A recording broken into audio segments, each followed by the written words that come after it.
রাজসভার কেন্দ্রস্থলে, যেখানে বিজয়ের উদ্ধত্ত আর পরাজয়ের অপমান কাঁধে কাঁধ মেলায়, সেখানে দাঁড়িয়ে ছিলেন দ্রৌপদী। সদ্য শেষ হওয়া পাশা খেলার ঘোর তখনও কাটেনি, কিন্তু এক ভয়াবহ নীরবতা পুরো কুরুসভাকে গ্রাস করেছিল। তার 5টি স্বামী, পাণ্ডবেরা, নিজেদের সর্বস্ব হারিয়ে এখন দাসত্বের শৃঙ্খলে আবদ্ধ। দ্রৌপদীকে নিয়ে এসো। ধৃতরাষ্ট্রের পুত্র দুর্যোধনের এই আদেশটি শীতল ছুরির মতো ফিসফিস করে উঠল। হস্তিনাপুরের প্রবীণ এবং জ্ঞানীজনেরা মাথা নিচু করে রইলেন। তাদের মৌনতাই ছিল সেই ভয়ানক অন্যায়ের প্রথম স্বীকারোক্তি। ধর্ম সেখানে অন্ধ, এবং পুরুষকারের অহংকারী একমাত্র আইন। একজন পরিচারক এসে তার বাহু ধরে টেনে নিয়ে যেতে চাইল, কিন্তু দ্রৌপদী তখনও প্রশ্নটি ছাড়েননি। যখন যুধিষ্ঠির নিজেকে হারালেন, তখন কি তিনি সত্যি আমার ওপর তার মালিকানা রেখেছিলেন? দাস কি তার স্ত্রীকে বাজি রাখতে পারে?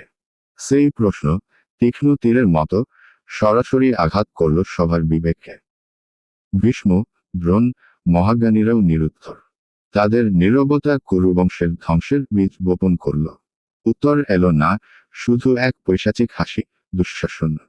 দুঃশাসন এক মুহূর্ত দেরি করল না।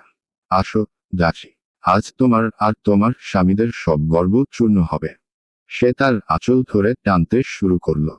সভা তখন পাথরের মতো কঠিন, স্থির, নীরব দর্শকের দল। অপমান, ক্রোধ এবং চূড়ান্ত অসহায়তার এক ভয়ঙ্কর তরঙ্গ দ্রৌপদীর সারা শরীরে কাঁপন ধরিয়ে দিল।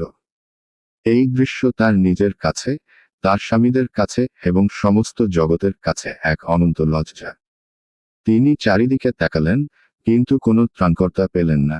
যখন মানব বিচার ব্যর্থ হল, যখন ধর্ম নামের স্তম্ভ ভেঙে পড়ল, তখনই দ্রৌপদী তার সমস্ত শক্তিকে একত্রিত করে একটি নাম উচ্চারণ করলেন, গোবিন্দ। হে দ্বারকাবাসী, হে সখা, আমি নির্জন, বিবস্ত্র, এবং আমার সম্মান বিপন্ন। তুমি ছাড়া আর কেউ নেই। সুদূর দ্বারকা থেকে সখার আকুল কান্না শ্রীকৃষ্ণের কানে পৌঁছাল। তিনি তৎক্ষণাৎ চোখ বন্ধ করে তার যোগমার শক্তিকে আহ্বান করলেন।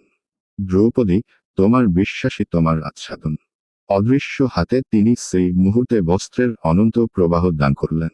আর তখনই ঘটল সেই অলৌকিক ঘটনা। দুঃশাসন যত বস্ত্র টানছে, ততই যেন নতুন করে বস্ত্র আসছে। একটার পর একটা শাড়ি খুলে পড়ল মেঝেতে, কিন্তু দ্রৌপদী আবৃতই রইলেন। সভার সবাই স্তম্ভিত, শুধু দুঃশাসন পাগলের মতো টেনে চলেছে। বস্ত্রের পাহাড় জমতে জমতে একসময় দুঃশাসন ক্লান্তিতে মাটিতে লুটিয়ে পড়ল। তার হাতের পেশি শিথিল হয়ে গেল। দ্রৌপদী মুক্ত হলেন না, মুক্ত হলো তার সম্মান। তার বস্ত্র আবরণ ছিল না, তা ছিল সখার প্রতি তার দৃঢ় চেতনার এক অলৌকিক বহিঃপ্রকাশ।